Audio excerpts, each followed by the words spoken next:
Hey guys, welcome back to my YouTube channel rising earning kingster, जहां हम मस्ती से पढ़ाएंगे और आप मस्ती से पढ़ेंगे।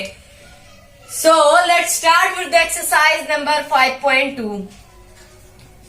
5.1 हमने कंप्लीट कर लिया था, तो चलिए आइए बिना टाइम को वेस्ट करे एक्सरसाइज नंबर 5.2 की तरफ बढ़ते हैं। तो एक्सरसाइज नंबर 5.2 कुछ टर्म्स पे डिपेंड है। वो एक्सरसाइज जो है वो कुछ टर्म्स पे टोटली डिपेंड है, तो मैं फिर आपको बता देता हूँ। ये थोड़ा न्यू टॉपिक है। तो फिर अगर आपसे पूछ लिया जाए कि मान लीजिए आपके पास कोई सीरीज है डॉट डॉट डॉट करके, ठीक है, तो 8000 8500 डॉट डॉट डॉट, अगर आपसे पूछ ली जाए ये चलता रहेगा, आपसे पूछ ली जाए इसकी nth टर्म क्या होगी, इसकी लास्ट टर्म क्या होगी, तब आप कैसे फाइंड आउट करोगे। एक्सरसाइज 5.2 में हमें यही सीखना है कि लास्ट टर्म को फाइंड आउट कैसे करते हैं। तो कोई भी nth टर्म मतलब लास्ट टर्म को हम डेनोट करते an। Okay, an equals to a plus n-1 into D, ठीक है। और अगर आपसे पूछ लिया जाए कि आपका यहाँ पे लास्ट टर्म क्या होगा, तो फिर लास्ट टर्म को डेनोट करते an, या फिर आपको कभी कभी ये स्मॉल l के रूप में भी मिलेगा, l ऐसे भी बन सकते हैं, ठीक है। आपको कभी कभी लास्ट टर्म को डेनोट करने के लिए an देगा, या फिर स्मॉल l से भी डेनोट कर सकते हैं। तो लास्ट टर्म को हम डिफाइन कर सकते हैं an equals to a plus n-1 into D, जहां पे a मेरा फर्स्ट टर्म है, n मेरा नंबर ऑफ टर्म्स है, ठीक है, और d हमारा कॉमन डिफरेंस है, जैसा कि हम सब जानते हैं। ये बात आप ध्यान रखना। an equals to a plus n-1 into D, where an equals to last term, a equals to first term and n is a number of terms and d is common difference। Okay, यही पे हमारा पूरा depend exercise number 5.2। एक बार फिर से आप देख लो, an equals to a plus n-1 into D, a1। Okay, तो चलिए इसको नोट करिए, आगे बढ़ते हैं। आपको कोई भी चीज करने से ज्यादा कंफर्टेबल समझ में आता है, ठीक है। तो हम लोग यहाँ पे क्वेश्चन नंबर फर्स्ट स्टार्ट करते हैं। आपको उस फॉर्मूले का मतलब भी पता चल जाएगा, बिल्कुल अच्छे से आप समझ जाओगे। तो पहला क्वेश्चन ये कह रहा है, fill in the blanks in the following table given that a is the first term, d is the common difference and an the nth term of the ap। हमें a भी दिया हुआ है जो कि फर्स्ट टर्म है, d common difference दिया हुआ है, an nth टर्म से डिनोट किया गया है। तो फर्स्ट आपके पास टेबल ऐसा है कुछ, a common difference d n और an लास्ट टर्म, a दिया है 7, कॉमन डिफरेंस दिया हुआ है 3, n दिया हुआ है 8 और an हमें नहीं पता है, an हमसे पूछा गया है। आपको यहाँ पे नंबर ऑफ टर्म्स दिख रहे हैं, a1 दिख रहा है और फर्स्ट टर्म दिख रहा है और कॉमन डिफरेंस दिख रहा है। तो अभी मैंने आपको एक फॉर्मूला बताते हैं, an equals to a plus n-1 into D. अब आप बस रख दो, an हमें नहीं पता, a मेरा 7 है प्लस नंबर ऑफ टर्म्स 8 है, 8-1 into 3, 7 plus 7 into 3, 7 plus 21 equals to 28। मतलब हमारा लास्ट टर्म होगा an, मतलब हमारा होगा 28। अगर नंबर ऑफ टर्म्स हमारे पास 8 है, कॉमन डिफरेंस 3 है और a1 7 है। बस मैंने कुछ नहीं किया, फॉर्मूले पे रख दिया, ठीक है। चलिए आइए आगे बढ़ते हैं। तो चलिए आइए इसका पार्ट नंबर 3 देखते हैं। आपसे जितने भी टर्म पूछे रहेंगे an की जगह पे, हाँ, आप कुछ भी रखकर फाइंड आउट कर सकते हो, a35 a36 कुछ भी आप फाइंड आउट कर सकते हो, ठीक है। तो फिर थर्ड में हमें a d, पहले मैं लिख लेता हूं, a d n और an, ऐसे मेरा टेबल है। अब हमें थर्ड वाले में a नहीं पता है, कॉमन डिफरेंस दिया हुआ है हमें -3, ओके, और हमारे पास क्या है, हमारे पास जो है 18 है नंबर ऑफ टर्म्स, और an दिया हुआ है हमें -5, ठीक है। अब हमें सब कुछ दिया हुआ है, बस अब हमें a फाइंड आउट करना है। मतलब हमें फर्स्ट टर्म नहीं पता है, लास्ट टर्म हमारे पास है -5। तो आप रख दो फॉर्मूले पे, an equals to a plus n-1 into D. an हमें -5 दिया हुआ है, इक्वल्स टू a हमें नहीं पता, a को a ही रख दो, प्लस n हमारे पास 18 है, -1 into -3, -5 equals to a plus 18 -1 17 into -3, -5 equals to A -51। तो A हमारा आ जाएगा 46। ये हो गया हमारा आंसर। आपको अगर 3 टर्म्स दिए हुए हैं तो आप फॉर्मूले पे रख दोगे, आपसे कुछ भी पूछेगा। अगर मुझसे यहाँ पे कॉमन डिफरेंस भी पूछता, ए दिया रहता तो मैं वो भी फाइंड आउट कर लेता। ए एन यहाँ पे दिया हुआ है -5, अगर हमसे ए 36, ए 39, ए 100, ए 1000 की भी वैल्यू पूछता, हम इस फॉर्मूले से फटाक से फाइंड आउट कर लेते हैं। ठीक है, तो आपको कंफ्यूज होने की जरूरत नहीं है। 3 आपको दिए रहेंगे, आपको कुछ भी पूछा रहेगा, आप बस फॉर्मूले पे रखो, आपका आ जाएगा। इसके बाकी के पार्ट्स आप खुद से करके दिखाओगे। चलिए आइए आगे बढ़ते हैं। क्वेश्चन नंबर 2 की तरफ। क्वेश्चन नंबर 2 हमसे ये कह रहा है, choose the correct choice in the following and justify. हमें ऑप्शन दिए हुए हैं, क्वेश्चन पूछा गया, हमें एक को चूज करना है। तो फर्स्ट बार आइए लेते हैं। क्वेश्चन दिया हुआ 30th term of the AP 10,7,4 is. ठीक है, अब हमें सीरीज दी हुई है, हमें इसका 30th टर्म फाइंड आउट करना है। तो आप समझ गए होंगे, A1 हमारे पास 10 है। ठीक है, और हमारे पास कॉमन डिफरेंस है -3, और AN हमें फाइंड आउट करना है, मतलब A 30 की वैल्यू हमसे पूछी गई है। AN equals to A plus N -1 into D। यही फॉर्मूला हमारे पास है। अब N की जगह पे हमें 30 रखना है, क्योंकि हमसे 30th टर्म पूछी गई, इसलिए मैं यहाँ पे 30 रख रहा हूँ। A 30 equals to A 10 plus, अब N की जगह पे हमें 30 रखना है, -1 into -3। A 30 equals to 10 plus 29 into -3। A 30 equals to 10 -87। तो A 30 की वैल्यू हमारे पास आ गई -77। ऐसे ही करके अगर आपसे A 40 की वैल्यू पूछता तो आप A 40 यहाँ पे रखते, 40 -1 वैसे हो जाता है यहाँ पे 40 -1 39 इंटू -3। ऐसे करके आपसे कुछ भी पूछता, आप फाइंड आउट कर सकते थे। तो हमारा ऑप्शन नंबर सी सही है। Option number C is the right answer for this statement. चलिए आइए आगे बढ़ते हैं। क्वेश्चन नंबर 2 का पार्ट नंबर 2 आप खुद से करके दिखाओगे। हमें सीरीज दी हुई है, बस 11th टर्म फाइंड आउट करना है, बिल्कुल जैसे अभी मैंने करके दिखाया।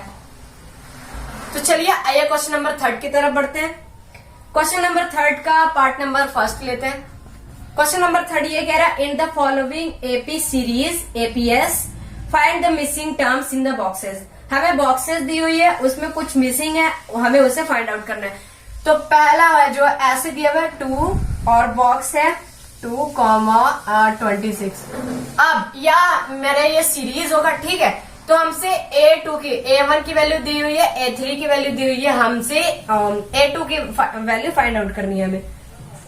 ओके, तो फिर पहले आपको ये करना रहता है कि जितने भी टर्म आपको दिए हुए पहले आप वो लिख लो। A1 हमें 2 दिया हुआ है। ठीक है, अब हम क्या जानते हैं, A3 की वैल्यू क्या होती है। A3 equals to A plus 2D। A3 हमें दिया हुआ है 26 इक्वल्स टू A1 2 है प्लस 2D। ठीक है, 26 माइनस 2 इक्वल्स टू 2D। ये हो गया 24। 24 by 2 equals to D। D आ गया हमारा 12। बस इसमें आपको थोड़ा सा ट्रिक फाइंड आउट करना है, लेकिन अब हमसे A2 की वैल्यू पूछा है, आप इतने पे छोड़ दोगे तो वो गलत हो जाएगा, इस बात का ध्यान रखना। D हमें मिल गया है, D हमारा 12 है, जो कि हमने आसानी से फाइंड आउट कर लिया। तो फिर A2 की वैल्यू भी फाइंड आउट कर सकते हैं, A1 plus D। Okay, A1 की वैल्यू 2 प्लस 12 इक्वल्स टू 14। मतलब हमारा A2 का वैल्यू होगा 14। तो इस बॉक्स में हमारे आ जाएगा 14। अब आप 14 की वैल्यू रख के चेक कर लो कि कॉमन डिफरेंस आ रहा है या नहीं। ये आपको बता देगा कि आपका आंसर सही है या नहीं। तो चलिए आइए इसका पार्ट नंबर 2 भी देख लेते हैं। मैं ये कर दे रहा हूँ, बाकी आप खुद से करके दिखाओगे। बॉक्स हमें दिया हुआ है, पहला बॉक्स हमारा मिसिंग है, दूसरा टर्म हमें दिया हुआ है 13, फिर A3 हमें नहीं पता, फोर्थ टर्म दिया हुआ है 3। तो पहले इसमें जो जो दिया हुआ है गिवन है आप वो लिख लो। A2 equals to 13, A4 equals to 3। तो A1 plus D equals to 13, A1 plus 3D equals to 3। ठीक है, इसमें कोई कंफ्यूज होने की जरूरत नहीं है। A1 प्लस D मतलब A2 equals to 13, A1 plus 3D मतलब A4 इक्वल्स टू 3। बस मैंने उसको थोड़ा ट्रिक लगा के ऐसा लिख दिया ताकि हमें एक इक्वेशन मिल जाए, और हमें इक्वेशन मिल गया तो आप जनरली जैसे करते हो इसे सॉल्व कर दो। ये कैंसिल हो गया, ये माइनस हो गया, ये पॉजिटिव था माइनस हो गया, ये क्या हो गया -2D इक्वल्स टू 10 मतलब कॉमन डिफरेंस आ गया हमारा -5 आ गया हमारा कॉमन डिफरेंस। तो A plus D A1 plus D equals to 13 था। A1 की वैल्यू है हमारे पास 13, सॉरी हाँ A1 की वैल्यू हमें नहीं दी हुई है, मतलब हमें A1 फाइंड आउट करना है, सॉरी A1 हमें फाइंड आउट करना है। और हमारे पास क्या है, D है हमारे पास -5 equals to 13, A1 equals to 18। ठीक है, ऐसे ही आप वैल्यू रख करके कॉमन डिफरेंस हमें पता ही चल गया। अब वैसे ही वैल्यू रख करके थर्ड टर्म भी फाइंड आउट कर लोगे। A1 plus 3D equals to 3 value रख करके आप मुझे कमेंट सेक्शन में इसका आंसर कमेंट करोगे। तो थोड़ा ट्रिकी है ये क्वेश्चन, आप खुद से करके मतलब उसे ट्राई करना। अगर नहीं आएगा तो फिर मैं बताऊंगा। 5 पार्ट्स है इसके, 2 तो मैंने कर ही दिया, बाकी के पार्ट्स आप खुद से करके कमेंट सेक्शन में उनका आंसर कमेंट करोगे। तो चलिए आइए क्वेश्चन नंबर 4 देखते हैं। क्वेश्चन नंबर 4 हमें ये कह रहा है which term of the AP 3, 8, 13, 18 ये सीरीज दी हुई है। हमें पूछा है कि कौन सा टर्म इसका 78 होगा। तो चलिए आइए इसका सॉल्यूशन देखते हैं। पहले टर्म लिख लो, सीरीज लिख लो, सॉरी 3, 8, 13, 18 ... अब मैं आपको करके दिखाऊंगा नहीं, ठीक है। आप इसका A1 खुद से फाइंड आउट कर लेना। डायरेक्ट मैं फॉर्मूले पे रख रहा हूं, AN equals to A plus N minus 1 into D। इसमें आपको कोई भी एक्स्ट्रा फॉर्मूला नहीं लगाना, बस इसी फॉर्मूले से मेरा सारा काम निकल जाएगा। तो हमें AN क्या दिया हुआ है, ठीक है 78, क्योंकि हमें यही चेक करना है ना कि ये है कि नहीं। ये जो है 78 इस सीरीज का टर्म है कि नहीं, तो हमें AN की जगह पे 78 रखना है। इक्वल्स टू A मेरा 3 है plus N minus 1 into common difference है 5। ओके, तो बस मैंने यहाँ पे रख दिया। अब अगर मेरा N नेगेटिव नहीं आना चाहिए, क्योंकि नंबर ऑफ टर्म्स नेगेटिव में नहीं हो सकती है। 78 minus 3 equals to N minus 1 into 5। अब ये क्या हो गया, 78 minus 3 75 equals to 5N minus 5 80/5 equals to N। मतलब अब हमें ये क्या देगा, अब हमें N क्या मिल जाएगा 16 5 या 80। मतलब कि हमारा जो N का वैल्यू है वो पॉजिटिव आ रहा है। N इक्वल्स टू 16 है, पॉजिटिव। एक बात आप याद रखना, नंबर ऑफ टर्म्स कभी भी नेगेटिव नहीं हो सकती है, पॉइंट में नहीं हो सकती है। पॉजिटिव आ गया और डेसिमल में भी नहीं है, मतलब N इक्वल्स टू 16 सिंपल है, तो मतलब 78 इसका टर्म होगा। तो क्वेश्चन नंबर 4 काफी सिंपल था, बस आपको यूज करना था थोड़ा माइंड, ठीक है। अगर आप इस बात का याद रखना, ऐसे क्वेश्चंस आपको काफी मिलेंगे। N जो है मेरा वो नेगेटिव नहीं होना चाहिए, पॉइंट में नहीं होना चाहिए, ठीक है। तो फिर क्वेश्चन नंबर 5 कह रहा है find the number of terms in each of the following AP series. ऐसा क्वेश्चन तो हमने कर रखा है, इसलिए मैं इसे बिल्कुल नहीं करूंगा, आप करके दिखाओगे। सीरीज दी हुई है 7 13 19 ... 205, ठीक है। आपको इसका नंबर ऑफ टर्म्स मतलब N फाइंड आउट करना है। Generally AN equals to A plus N minus 1 into D फॉर्मूले पे रखोगे, आपका N आ जाएगा। चलिए क्वेश्चन नंबर 6 बोल रहा है check whether -150 is a term of AP 11 8 52। अरे भाई अभी तो मैंने ऐसा क्वेश्चन किया, मैंने चेक तो किया कि 78 टर्म है या नहीं। वैसे आप वैसे ही करोगे, सेम टू सेम -150 रख करके चेक करोगे कि वो टर्म है या नहीं। याद रखना नेगेटिव नहीं होनी चाहिए और पॉइंट में नहीं होनी चाहिए। अगर सिंपल आता है तो वो टर्म है, नहीं तो नहीं है। चलिए आइए क्वेश्चन नंबर 7 की तरफ बढ़ते हैं। क्वेश्चन नंबर 7 बोल रहा है find the 31st term of an AP whose 11th term is 38 and the 10th term is 73। हमें 31st टर्म फाइंड आउट करना है AP का, जिसका 11th टर्म 38 है और 10th टर्म 73 है। तो AN हमें क्या दिया हुआ है, A11 दिया हुआ है। A11 इक्वल्स टू 38, A16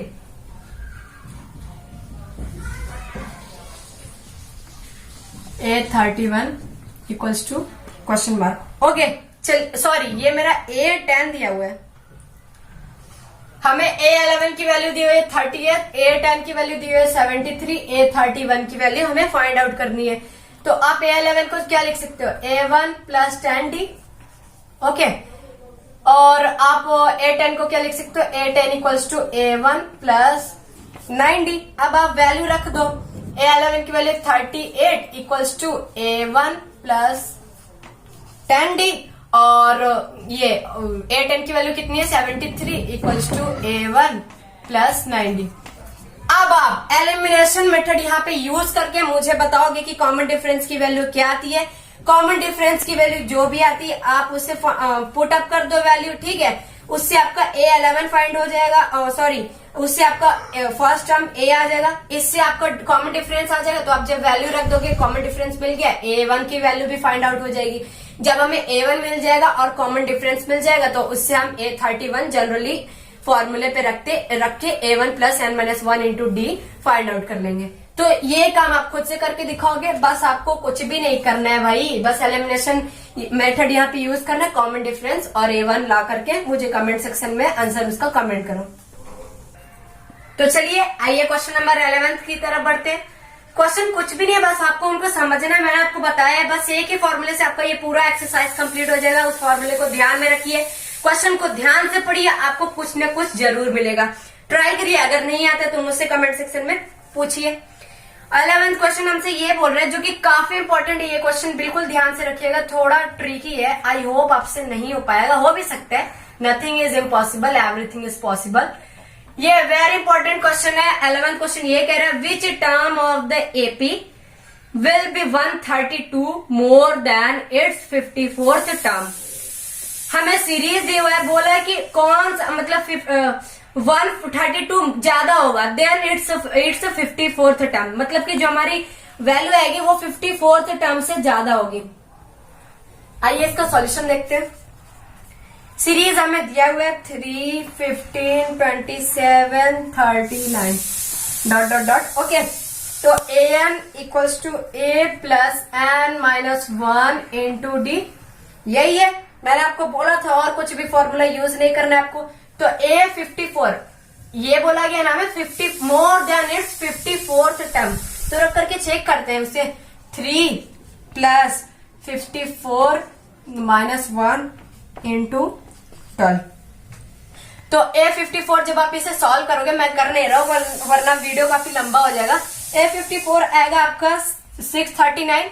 तो आपको क्या बोला है कि जो more than it's 54th term will be 132 more. Okay, तो A54 मेरा क्या है 639 और हमें बोला गया कि 132 मोर, तो हमें उसमें ऐड कर देना है। A54 आपका आ जाएगा 639 प्लस 132, an मेरा जो आ जाएगा वो है 771। A54 मेरा मिल गया है। तो फिर बोला है क्वेश्चन में, क्वेश्चन को अगर आप ध्यान से पढ़ो तो कि मोर मतलब हमें ऐड करना है 132, मेरा जो an है वो 771 आ गया। तो अब अगर आपको an मिल गया है, an है आपके पास, a1 है और कॉमन डिफरेंस d है 12 है, जो कि an है 771, a1 है 3। आपको n फाइंड आउट करने, नंबर ऑफ टर्म्स आप जनरली जैसे फॉर्मूले में रखते हो वैसे ही कर लोगे। ओके, क्वेश्चन हार्ड नहीं था, बस उसको ध्यान से पढ़ने की जरूरत थी, क्या हमें क्वेश्चन में बोला गया है। ठीक है, तो चलिए आइए क्वेश्चन नंबर 13 की तरफ बढ़ते हैं। सबसे मजेदार क्वेश्चन है ये क्वेश्चन नंबर 13। क्वेश्चन नंबर 13 ये कह रहा है, how many 3 digits number are divisible by 7। Okay, हमें ये फाइंड आउट करना है कि कितने 3 डिजिट नंबर होंगे, 3 डिजिट नंबर के होंगे जो कि 7 से डिविजिबल होंगे। तो हमारा 3 डिजिट का नंबर, एक बात आप इसमें याद रखना, आप ऐसे लिख लेना, 3 डिजिट का नंबर 100 से स्टार्ट होता है, कहाँ जाता है 999। तो हमें बोला 3 डिजिट नंबर ही लेना है जो कि 7 से डिवाइड हो जाए। तो आप 101 लोगे तो वो 7 से डिवाइड नहीं होगा, 102 लोगे वो भी नहीं होगा, 103 भी नहीं होगा, 104 भी नहीं होगा, होगा मेरा 105, मतलब A1 मेरा होगा 105। ओके, और कॉमन डिफरेंस हमें दिया हुआ है D इक्वल टू 7। आपको ऐसे ही कंफ्यूज करने के लिए बोलेगा, लेकिन आप कंफ्यूज बिल्कुल भी नहीं होना, क्योंकि हमें बोला कि वो नंबर जो कि 7 से डिविजिबल हो। हम यहाँ कुछ लोग गलती यहाँ पे ये करते कि A1 100 ले लेते हैं, जबकि 7 से ये डिविजिबल नहीं है, इसलिए हम इसे A1 नहीं ले सकते। जो डिविजिबल होगा फर्स्ट नंबर 3 डिजिट का, वही हमें A1 लेना है। कॉमन डिफरेंस हमारे पास 7, और अब हमें लास्ट टर्म फाइंड आउट करना है, मतलब AN। आप चेक करो 999 भी नहीं होगा, और ठीक है, ऐसे करके आप चेक करोगे तो मेरा 994 डिविजिबल होगा। ठीक है, इसलिए मैंने यहाँ पे AN लिया। कुछ लोग यहाँ पे ये भी गलती करते 999 ले लेते AN, जो कि हमें नहीं करना है, क्योंकि हमें बोला गया डिविजिबल बाय 7।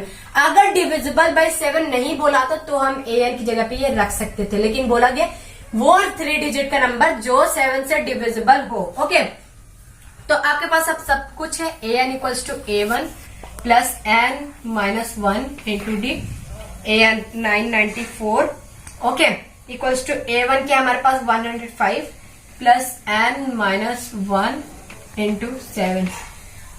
आप जब इसे सॉल्व करोगे तो आपके पास आएगा 127 इक्वल्स टू N माइनस 1। ठीक है, मैंने डायरेक्ट सॉल्व कर दिया क्योंकि वीडियो लंबा हो रहा है। 127 plus 1 equals to 8, 128 equals to N। मतलब कि 128 ऐसे 3 डिजिट नंबर होंगे जो कि 7 से डिविजिबल होंगे। आपको यकीन नहीं होता तो आप चेक कर लो, और बहुत ही ज्यादा ये लंबा जो हो जाएगा, तो ये हमारे पास ट्रिक है, कोई भी क्वेश्चन को फटाक से फाइंड आउट कर लेना। तो मतलब 128 ऐसे नंबर होंगे 3 डिजिट के जो कि 7 से डिविजिबल होंगे, बाकी के नंबर्स नहीं होंगे। तो मैंने डायरेक्ट कर दिया तो कुछ गलती हो गई, चलिए आपको इनडायरेक्टली भी करके बता देता हूँ स्टेप वाइज। यहाँ पे जब ये ट्रांसफर होगा 994 माइनस 105, तो ये आएगा 889। अब मेरे पास है N माइनस 1 इंटू 7। ठीक है, तो 889 by 7 equals to N minus 1।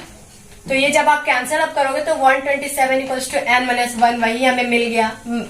ठीक है, टाइम ज्यादा हो रहा था इसलिए मैंने डायरेक्टली कर दिया 128 इक्वल्स टू N, फिर B पे आया।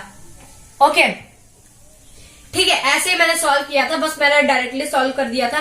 तो ऐसे क्वेश्चंस आपको काफी मिलेंगे, ऐसे ट्रिकी क्वेश्चंस आपको काफी मिलेंगे। कभी कभार मल्टीपल भी पूछ लेता है 5 से divisible, 2 digit number divisible by 5। Okay, तो आपको कंफ्यूज बिल्कुल भी नहीं होना है, ऐसे ही करके चेक करना है। A1 आपको फाइंड आउट करना है, कॉमन डिफरेंस आपको दिया रहेगा, AN last term find out कर लोगे, आपका क्वेश्चन बिल्कुल सिंपल बन जाएगा। तो आइए आगे बढ़ते हैं।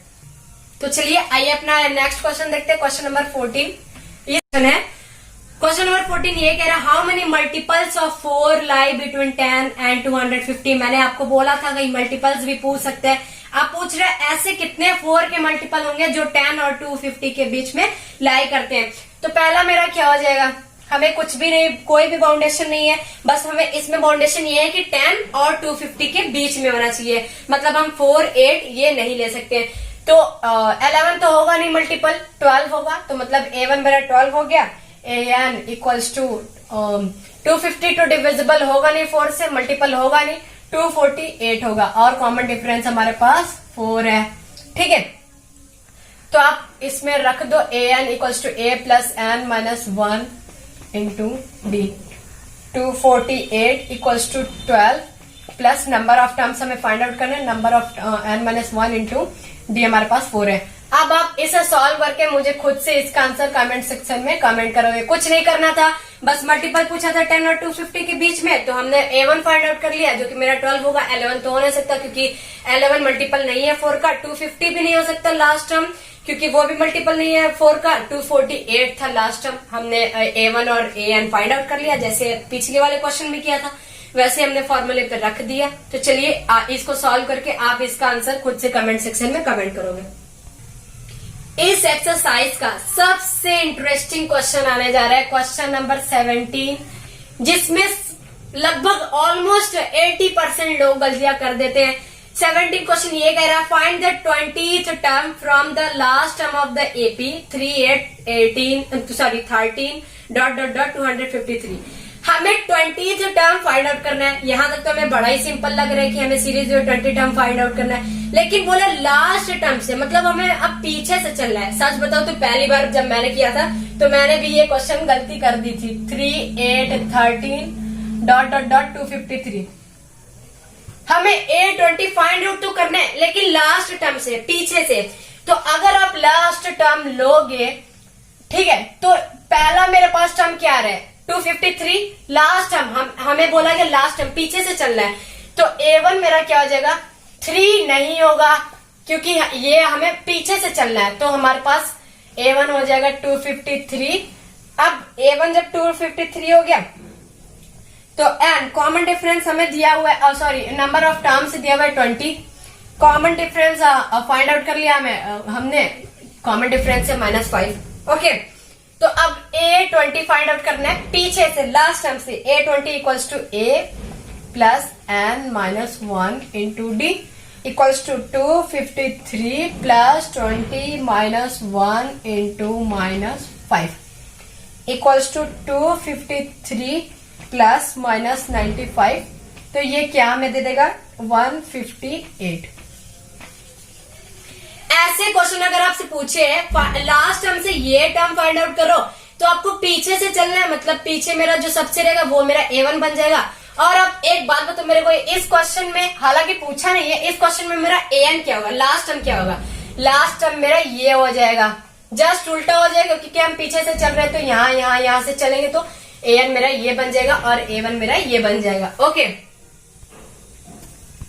था ना इंटरेस्टिंग क्वेश्चन, सिंपल था, बट एक क्वेश्चन मैंने आपको बता दिया तो आप बोलोगे कि नहीं अब आपको करने की जरूरत नहीं है, हम पूरा क्वेश्चन खुद से ही कर लेंगे ऐसे क्वेश्चन अगर मिलेंगे, ठीक है। लेकिन एक बात याद रखना, अगर ऐसे क्वेश्चन मिले तो आपको पीछे से चलना है, मतलब A1 जो है मेरा वो AN बन जाएगा और जो AN है वो मेरा A1 बन जाएगा। ओके, तो चलिए आइए क्वेश्चन नंबर 19 की तरफ बढ़ते हैं।